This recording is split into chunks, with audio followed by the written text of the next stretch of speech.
Oh, dude. All right. Hey, guys. Welcome to the Midwest. Sorry for yet again another technical difficulty. I'm just full of technical difficulties these days. And so I appreciate everybody hanging with me and understanding the fact that occasionally I have some technical difficulties. I don't know what just happened with my laptop.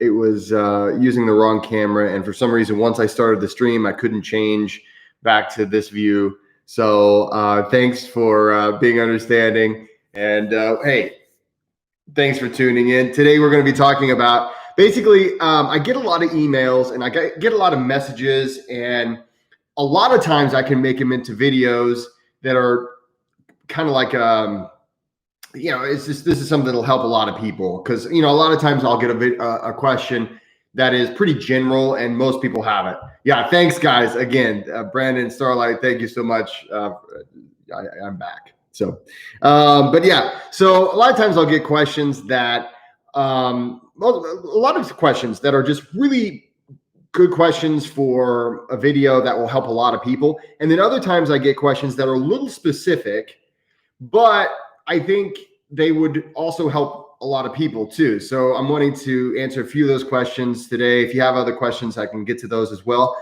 I've got this right now. You guys probably already know this, but I'm an English professor as well. So my semester is about to start. So this is going to be a crazy year to be a teacher. My son is starting kindergarten, and there's all sorts of weird regulations. So I'm going to be teaching all of my classes virtually, which I'm comfortable with the medium, but I'm also a people person. So I really am going to miss being around my students, especially this year, because I'm teaching American Literature 1 and 2, and I always really like being able to be with my students. So I've got to keep this sort of short today, but we'll see what we can get to. So, all right, so let's get into it. So I've got a few different questions, one of which came in an email from a guy named Michael. And this one I think is an important thing, especially if you've practiced Wim Hof method.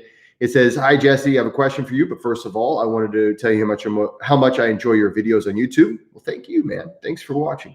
They have helped me tremendously whenever it comes to Wim Hof method and answering questions I have had. I started Wim Hof method back around March of this year. So you started March of this year. So you started whenever you really couldn't do anything else. So that's awesome. So, that's an excellent time to start.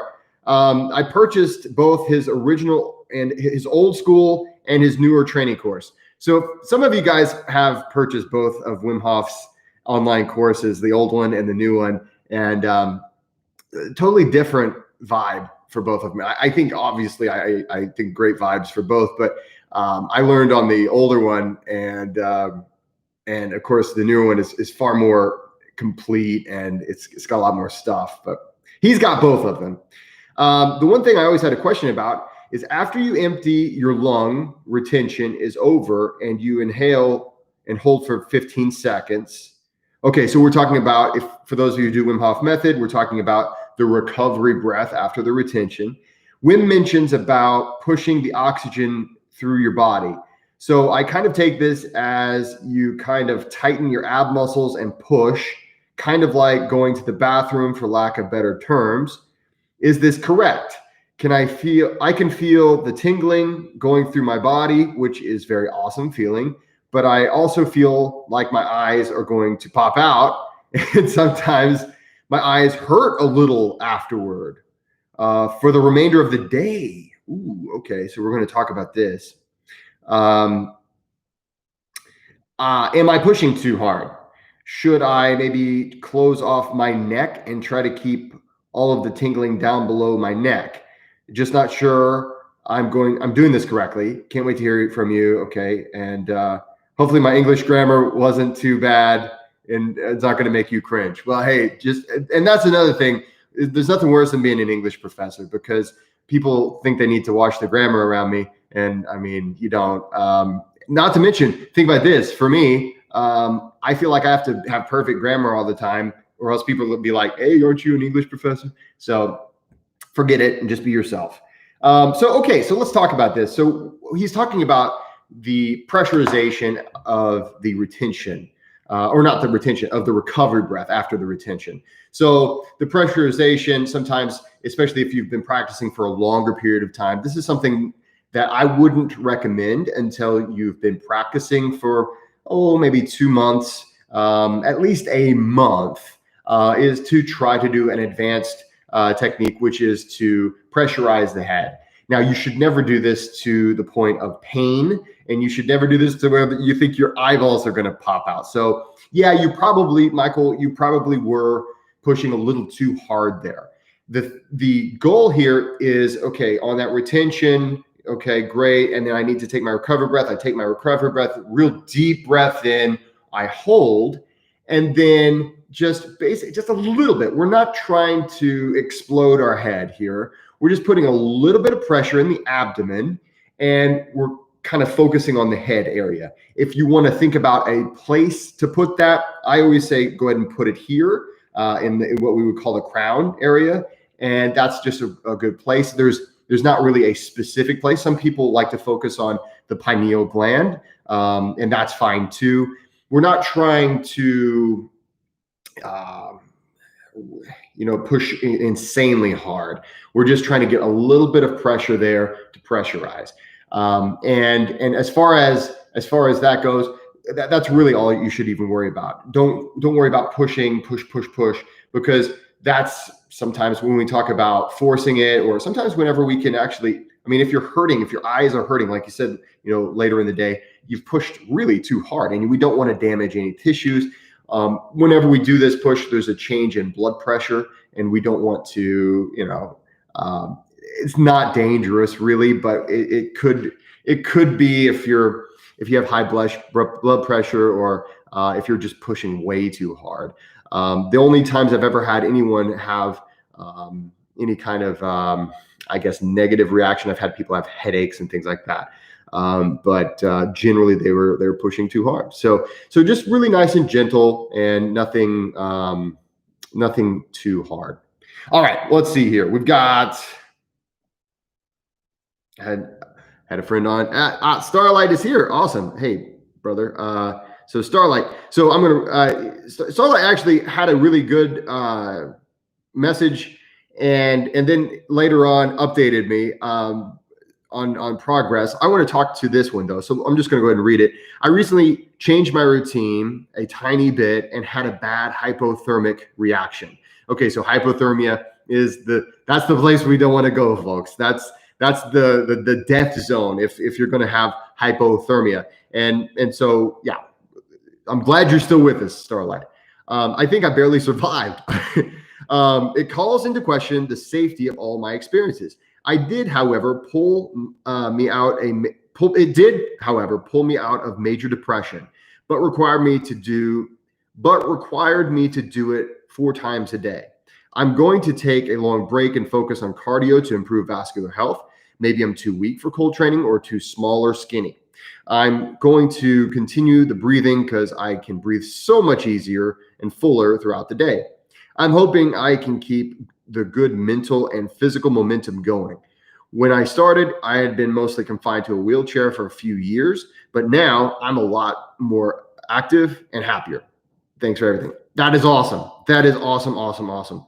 So we don't want to push ourselves too hard, too fast in the cold. So that is for sure something we want to think about. And I'm going to go ahead and read the next. The thing is, I didn't see this, and before I could respond, he gave me an update, and he said update, and I think this looks like it was the first one was on a Friday, and then the next one was on a Sunday. I think it was whenever I was camping, Starlight, so I didn't have any cell phone reception. Update: I am better now. It seems that my body needs at least 4 hours between cold trainings. Now that's something I want to talk about real quick. The amount of time between cold trainings. We'll talk about that. I made the mistake of trying to do extremity training between sessions. I am going to restart my training from the beginning, easing back into it. I started to get depressed the last few days, but once I recovered, which took a few days of nursing myself back to health, and felt goosebumps from the AC on my skin. Who can relate to that? Feeling goosebumps on your skin due to the AC, especially after an ice bath or a cold exposure. I remember whenever I was first starting, I was doing a lot of ice baths in the summertime. And then a friend of mine, we would go, out to eat for lunch, and we're like, man, this AC is a bit aggressive. Anyway, I digress. Anyway, he says, my depression and thought illnesses vanished. This is definitely good for me. So, okay, great. And then now I know my limits. I'm going to train half as hard and increase the resting period to 6 hours between sessions for safety. Oh my God, I'm so excited. Well, I'm excited for you, Starlight. So let's talk about this real quick. So what we have here is a little bit of overtraining, okay? And especially when we get to the point where I think I barely survived, probably a lot of bit overtraining. And so, not to plug my ebook, but I would say if you want to avoid the pitfalls that I can tell you I've avoided, you go to my website, midwesternmethod.com. I've got an ebook training guide. It's $25, and it takes you from your very first cold shower all the way to ice bathing, snow walking, all these different crazy ways you can experience the cold. I'm actually going to be coming out with the second edition, which I just expanded an enormous amount of outdoor cold exposure tips and guidance. And it's kind of like me. It's kind of like me giving you coaching as you go along. Only it's a lot cheaper than paying for individual coaching sessions. So like, I would recommend that for everybody who, if you're getting into cold training. I made a lot of mistakes, and so that's the reason I made the ebook. But let's talk about Starlight. So Starlight was training multiple cold trainings in a day, 4 times a day, and so with only 4 hours apart. And so this is definitely okay. Yeah, and he, right there, he said, "Hey man, I think I almost died." Okay, there's a reason for that. So it depends a few things. First of all, when it comes to cold training, I want to encourage everyone. I know what it's like when you first fall in love with cold training. It's this, first of all, it's this superpower. It's incredibly empowering. Finally, I have control over my fear response. I have this incredible ability that I'm able to access. And that's something really special. And that's just something that, the rest of the world, they don't understand that. It's something you can't buy. It's something that is specifically you have to earn. So I understand the desire to really want to train hard. I will say this, it doesn't really benefit you anymore. Now, this asterisk, I'll put an asterisk here. But for the vast majority of people, 1 cold session a day is all you need. And that's good quality cold session. So you take a cold shower, you get into an ice bath, you walk outside when it gets cold. It's August in the Midwest, so it's super hot, and I cannot wait for the cold to come. I love summer. Don't get me wrong. I'm not wishing that summer wouldn't happen, but I am ready for the cold. If you follow my Instagram, you can see why I haven't been able to take an ice bath in a while. I have a deep freeze chest, one of those cold plunges, and I plugged it in before I went camping last weekend, and I forgot to unplug it, and it's still just a glacier there. But coming back to Starlight's issue, 4 times in a day is a lot, and it's probably way too much for you. There are some people who need more doses of the medicine, okay? So there are real things that happen physiologically whenever you cold train. One of the things that is probably the most important for antidepressant is a huge shocking boost of norepinephrine. So you get a huge shocking boost of norepinephrine. There's an anti-inflammation effect. There's a certain degree of um, wakefulness, alertness that comes with that. And for a lot of people, it's enough to get you out of a funk. So I'm not going to say never do more than one cold exposure a day, but here's my advice, and you can take it or leave it. It's your practice, okay? And I don't want to get in the way of anybody's progress. But if I were coaching you, I would definitely say shoot for a challenging cold exposure one time per day, and make that it.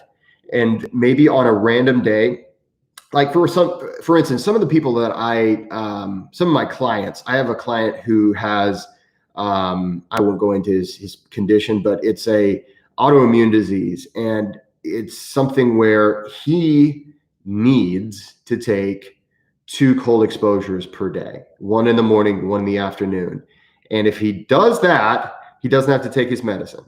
If he doesn't do that, then he does. And it's just something over time we've kind of figured out, okay, there's this cycle, something's going on here, and you're able to safely mitigate all of these symptoms simply by staying with the 2-a-day schedule. So is 4 a day too much? Probably still for just about anybody, 4 a day is too much. I would recommend maybe scaling down to 1 or 2 and see where you are. But at the end of the day, this is your practice. I just want you to be safe, and I want you to have a lifelong practice, a practice that is making you healthy and happy and strong your whole life, and maybe even giving you a longer life as a benefit. So just be careful with that. Always remember, and this is stuff I go into in my ebook. Always remember that if you're in the cold for 5 minutes, you need to be outside. When you get out of the cold, you really need to give yourself maybe 10 to 15 minutes, depending on how cold of a exposure you took, to recover. And by recover, I'm talking about, like, if you practice Wim Hof method, you're familiar with the horse stance. For others of us, maybe just in a meditative state, maybe a state of just standing there, observing. But basically, you want to try to avoid any kind of action that requires concentration or any kind of physical strength or mobility for usually at least twice as long as you were in the cold, if not 3 times as long. So that's just a little tip. Drinking my kombucha today. Let's see here. I got Chuck is a Patreon member, and if you haven't joined Patreon, really seriously, give it a shot. It's super cheap to start, and every month you get a new breathwork session. This month I'm super proud of the one that I wrote. I called Hum Breath. But anyway, Chuck, let's talk about yours. Is Kapalabhati Tumo? No, Kapalabhati is not Tumo. It's pranayama. So there's a lot of different, schools of how to use breath in meditation. Kapalabhati is a pranayama technique. It's one of my favorites.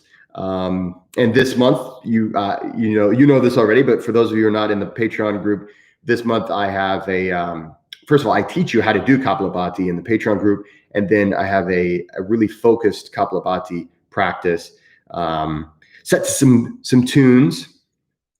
Let's see here. Is packing useful? That would be something that you might want to ask a free diver. Free divers seem to believe that it is useful. If you're not doing free diving, I've never heard of a person really getting that much benefit, if any at all, with packing. But I also have heard of people harming themselves with packing. So I wouldn't do it unless you're being trained by a free diver. I am not a free diver. There's a lot of different schools of breath work, and that's not one that I really feel comfortable going over myself. I'm just vaguely familiar with that. Are CO2 tables useful to getting used to CO? I'm not 100% sure what you mean on that question. Let's see here. But Chuck, thanks so much for the questions. Let's see here. What is the next step if you feel comfortable doing 30 to 40? This is Juan. Hey, Juan, how's it going? What is the next step? If you feel comfortable doing the 30 or 40 repetitions of breathing and the cold showers, the basics of the okay, so we're talking about Wim Hof method. How is your BJJ? Thanks, man. You're great. Hey, thanks. Well, I'm going to start with your last question, and then we'll talk about the first question. My Brazilian Jiu-Jitsu, this COVID thing, man, really ruined that passion of mine. I haven't put on a gi since. Well, I haven't put on a gi in 2020. I was traveling in December and January and February, really a lot. And then, everything closed down. And so I have not been able to train. So I'm rusty. I'm rusty at best. So let's suppose you're comfortable with 30 or 40 repetitions of breathing when it comes to Wim Hof method breath work. So one of the things that I in the book that I'm writing, by the way, hey, I'm publishing a book all about breath work. It's going to be coming out September 29th. So I'll be bugging you guys about it. Don't worry. I'll nag you to buy it. But one of the things I talk about in the book is how I came to the wide world of breath work. And I call Wim Hof method my gateway drug. And that's because it really opened, he was really the first breath worker that I've ever really followed. And then I found out, whoa, there's all these other methods out there. Here's what I would suggest. If you're already very comfortable with 30 or 40 breaths per round, then that's awesome. I wouldn't suggest going for more or less, but I would say this: the primary goal of breath work as a whole is, I would say your next goal, okay? Your next goal would be to find out how many breaths you really want to take. And that means instead of counting the breaths, or you can count them if you want to, feel it. So really focus on that inside, really focus on what we call introception, that ability to sense the changes in the body, the ability to really sense what's going on. How is each breath affecting you? What is it doing to you? So the 30 to 40 breaths, I think it's really important that Wim gave that guidance, but I don't want to make it sound like that is the magic combination. So the number of breaths really doesn't even matter when it comes to almost any kind of breath work. There are certain ones that it's a prescribed number every single time. But for instance, Wim Hof method, I've been sitting there with Wim doing breath work. And I remember when I first started training with Wim, I was going to count to 30.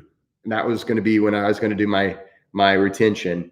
And he got to like 22 and then decided to take his retention. And I'm like, hello, Wim, this is your method. You're doing it wrong, right? And that was a real teaching moment for me, because I was like, oh, so it really doesn't even matter. It really doesn't matter at all. So I would say the best thing to do is really just look within, try to understand how each breath is treating you. John Bovey, which, I'm a Jovi fan in the way that it's the cheesiest, awesomest rock to karaoke to. So every time I see your name, I'm always interested in what you have to say. Summer cold showers suck, not cold enough. That is true.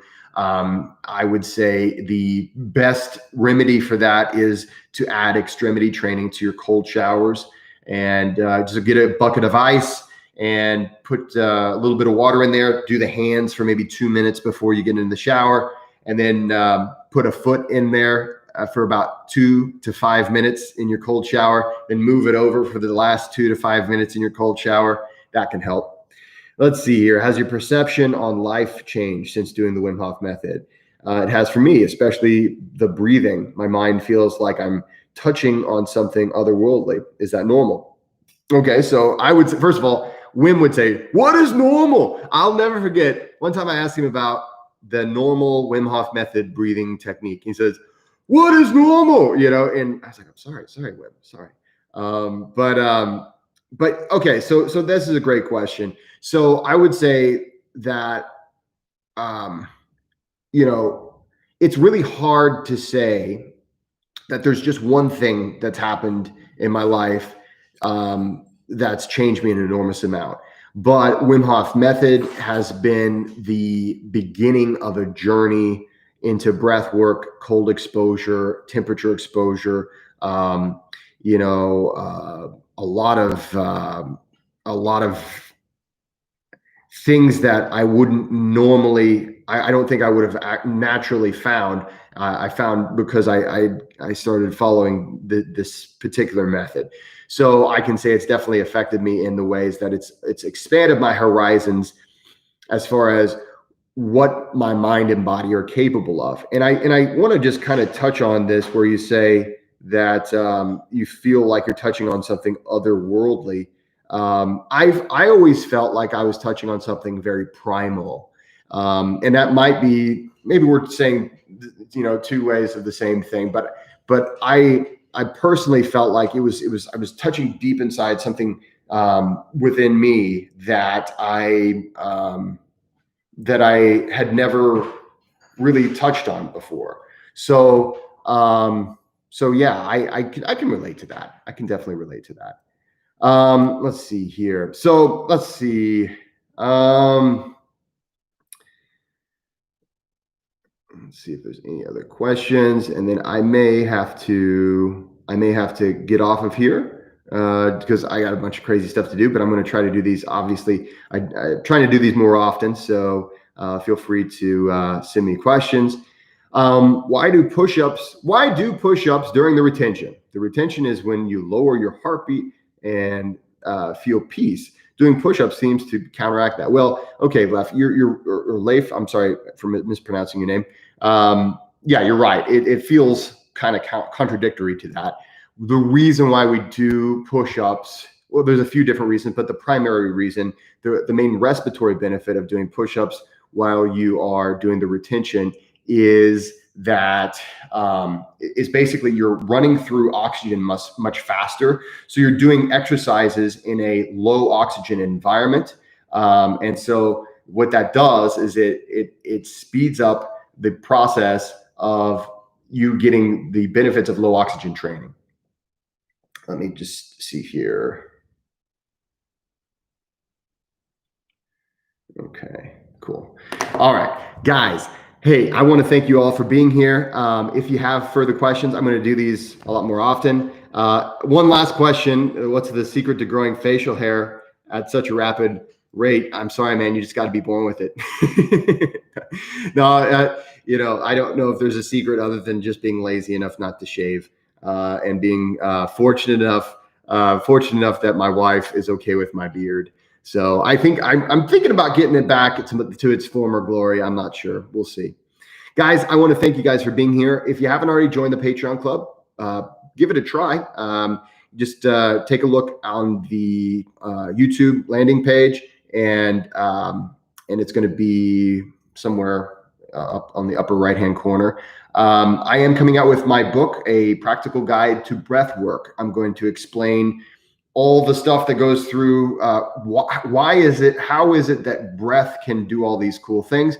And then half of the book is literally going to be me giving you instructions on just a lot of breathing techniques and instructions on how to okay, you've got this goal. Okay, you want to energize, you want to relax, you want to improve your CO2 tolerance or athletic performance, you want to have a psychedelic experience, you want to do this or that with breath work. Okay, here's the breathing technique you're going to need, and these are the instructions on how to do it. So I'm in the final processes of doing all of the editing and the revisions, and I've got a book cover that I'm pretty sure is going to be awesome. It's been changed a few times. If you've been following me on social media, it's been changed a few times. So I need to show you the update soon, but it will be out. My goal date is September 29th, and it's going to be available in print and on ebook. And then I'm also going to be doing an audio version, but that's going to be, I'm not sure when that's going to happen. But for sure in print and ebook form on Amazon. And that'll be September 29th. So save back a few dollars and take a look at that. Guys, I want to thank you once again. I will be doing this more often, so feel free to contact me via social media or go to my website, midwesternmethod.com, click on Contact Us, and that's an email that goes directly to me. And I will either answer on one of these formats, or sometimes I just go ahead and just write you back a quick email, and I just answer it real fast. But most of the time, I try to save some of them for these types of things. So, guys, thanks so much for watching. If you haven't already done so, please like and subscribe, and don't forget to go out there and be kind to one another. See you next time.